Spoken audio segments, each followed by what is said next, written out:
Assalamualaikum warahmatullahi wabarakatuh. Pada kesempatan kali ini kita akan membahas tentang masalah pengelolaan keuangan. Tujuan pembelajaran yaitu melatih keterampilan literasi keuangan. Apakah perencanaan keuangan itu? Perencanaan keuangan adalah seni pengelolaan keuangan yang dilakukan oleh individu atau keluarga untuk mencapai tujuan yang efektif, efisien, dan bermanfaat, sehingga keluarga tersebut menjadi keluarga yang sejahtera. Nah, di sini bisa kita lihat piramida perencanaan keuangan terbagi menjadi 3. Yang pertama adalah bagian keamanan keuangan, yang kedua level kenyamanan keuangan, ketiga level distribusi kekayaan. Nah, dengan demikian, tahapan perencanaan keuangan yang sebaiknya dilakukan meliputi 3 tahap, ya. Fungsi pengelolaan keuangan yang cermat yaitu 1. Mendukung kehidupan saat ini dan di masa mendatang agar menjadi lebih baik dan sejahtera.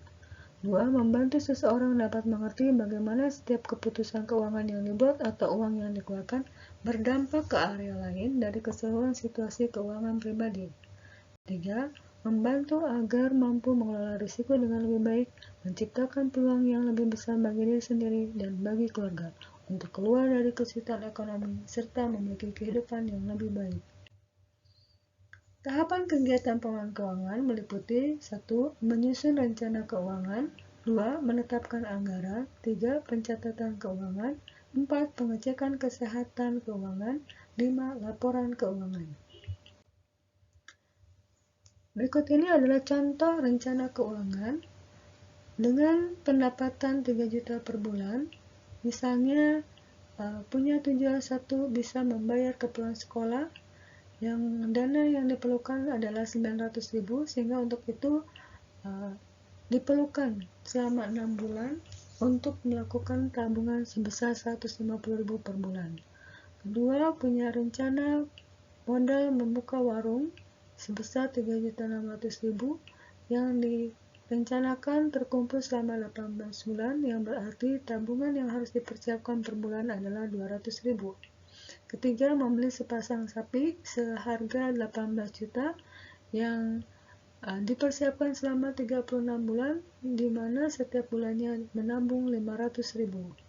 Atau yang keempat, punya tujuan keuangan membeli sepeda motor dalam jangka waktu 36 bulan seharga 10.800.000, sehingga harus mempunyai tabungan 300.000 rupiah per bulan. Berikut ini adalah contoh keuangan seorang pelajar, di mana pelajar tersebut memiliki tujuan keuangan: 1. Membeli kambing kurban, kedua untuk rekreasi, 3. Menyiapkan modal bisnis, di mana masing-masing berarti dia harus menyiapkan tabungan 150.000 per bulan, kemudian 100.000 per bulan, dan modal bisnisnya 50.000 per bulan. Berikut ini adalah anggaran keuangan yang dinilai sebagai porsi pembagian yang ideal sebagaimana yang dijelaskan dalam sumber referensi dari OJK, yaitu 10% untuk dana sosial, 20% tabungan, 30% maksimal cicilan utang, 40% kebutuhan hidup. Berikut ini contoh alokasi seorang pelajar di mana dia berdasarkan tujuan keuangan yang telah ditetapkan membuat anggaran 28% untuk dana sosial, 28% untuk tabungan, dan 44% untuk kebutuhan sehari-hari sebagai seorang pelajar. Setelah membuat anggaran, lalu langkah yang harus dilakukan adalah menyusun kertas kerja anggaran keuangan. Di sini bisa kita lihat dari anggaran keuangan seorang pelajar dibuatlah kertas kerja rincian bagaimana besaran dari masing-masing anggaran keuangan yang telah dibuat. Langkah-langkah pencatatan keuangan yaitu 1. Pilihlah media pencatatan yang sesuai dengan kebiasaan Anda. 2. Lakukan pencatatan setiap pengeluaran segera setelah melakukan transaksi. 3. Kumpulkan setiap slip belanja ketika mengeluarkan uang. 4. Bekerjasama dengan anggota keluarga lain dalam mencatat pengeluaran dan pemasukan, di mana catatan keuangan ini sebagai acuan untuk melakukan perubahan dan memperbaiki kebiasaan keuangan yang kurang baik. Berikut ini adalah contoh catatan keuangan, di mana bisa kita lihat seorang pelajar pada tanggal 1 Juni memperoleh uang bulanan dari orang tuanya. Nah, ini dimasukkan pada kolom uang masuk sebesar 500.000, sehingga sisa uangnya 500.000. Lalu dia juga menerima uang saku dari kakaknya sebesar 50.000, sehingga sisa uangnya sekarang senilai 550.000. Pada tanggal 2 Juni, ia melakukan pengeluaran uang untuk membayar angkot sebesar 10.000, maka ia mencantumkan di kolom uang keluar, sehingga sisa uangnya adalah 540.000, di mana diperoleh dari 550.000 dikurangi 10.000. Demikian seterusnya hingga akhir bulan berdasarkan uang yang masuk dan uang keluar yang dialami pelajar tersebut. Berikut ini adalah cara pengecekan kesehatan keuangan. 1.